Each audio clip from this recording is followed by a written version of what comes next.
वक्रतुंड महाकाय सूर्यकोटी समप्रभ निर्विघ्नं कुरु मे देव शुभकार्येषु सर्वदा। कुठल्याही शुभकार्याची सुरुवात होते ती श्री गणेशाच्या पूजनाने आणि श्री गणेशाचे पूजन संपन्न होते तीर्थ व प्रसादाने। तीर्थ अर्थात पंचामृत आणि प्रसाद अर्थात गोडाचा शिरा। पिढ्यानपिढ्या घरातील सर्व शुभ मंगल प्रसंगी प्रसादाचा शिरा बनवण्याची प्रथाच आहे। पेढे, लाडू, मोदक असे नाना तऱ्हेचे नैवेद्य जरी बनवले गेले तरी जोवर प्रसादात गोडाचा शिरा बनत नाही तोवर पूजा काही संपन्न होत नाही। नैवेद्यम समर्पयामी मध्ये आजचा नैवेद्य आहे प्रसादाचा गोड शिरा।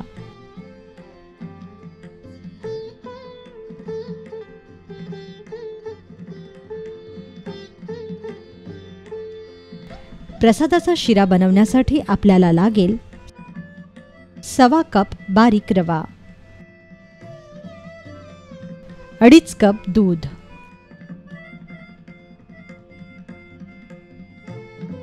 1/2 कप साखर, 1 चमचा वेलची पूड, 1 पिकलेलं केळं, आवडीप्रमाणे काजू, बदाम, मनुके, 1/2 कप तूप,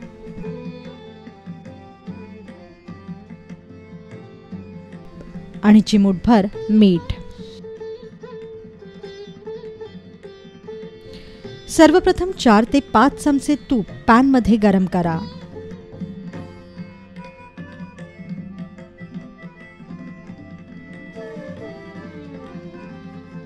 तूप वितळलं की मग यात रवा घाला आणि तुपावर रवा भाजत रहा।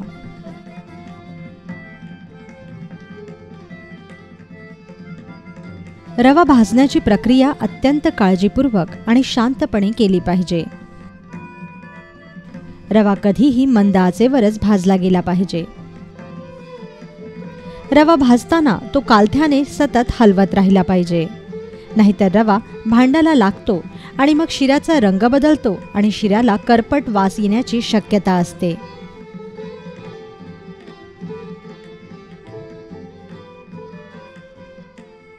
आता रव्याचा छान खमंग सुवास सुटला की मग यात काजूचे व बदामाचे काप घाला, वरून मनुके घाला।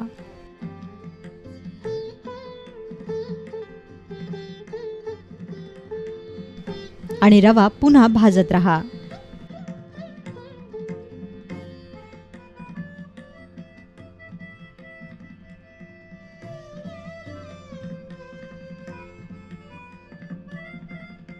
या दरम्यान 1 पिकलेलं केळं सोलून घ्या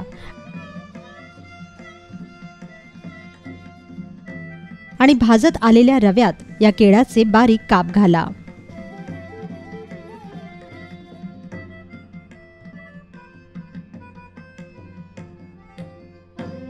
केळं रव्यात चांगलं कुस्करून घ्या, अगदी एकजीव करा।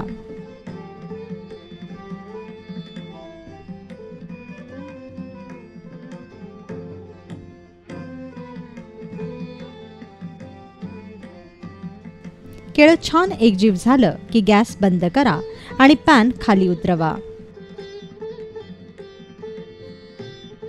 आता एका भांड्यात दूध तापवायला ठेवा, त्यात थोडंसं पाणी घाला। दूध उकळेपर्यंत भाजलेल्या रव्यात चिमूटभर मीठ आणि साखर घाला व वरून वेलची पूडही घाला। लक्षात ठेवा की प्रसादाच्या शिऱ्यात कधीही रव्यात साखर विस्तवावरून भांडं खाली घेऊनच घालावी। इकडे दुधाला चांगली उकळी फुटली की मग दूध उतरवा आणि रव्याचा पॅन गॅसवर मंद आचेवर ठेवा आणि या रव्यात उकळतं दूध घाला। रव्यात जितकं गरम उकळतं दूध घालाल तितका शिरा सुटा होईल आणि जर थंड दूध घातलं तर शिरा चिकट होईल।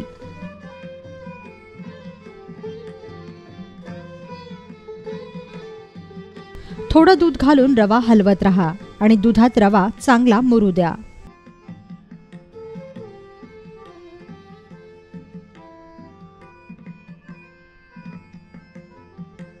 इथे आपण दूध थोडं थोडं करून रव्यात घालणार आहोत.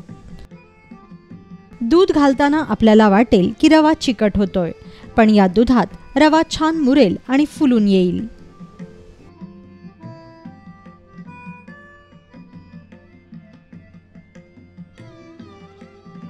सर्व दूध घालून झाल्यावर सर्वात अखेरीस शिऱ्यावर आपल्या आवडीप्रमाणे जास्त किंवा कमी तूप सोडा आणि झाकण ठेवून 2 ते 4 मिनिटं हा शिरा वाफेवर दमू द्या. 4 मिनिटांनंतर शिरा शिजून मिळून येईल.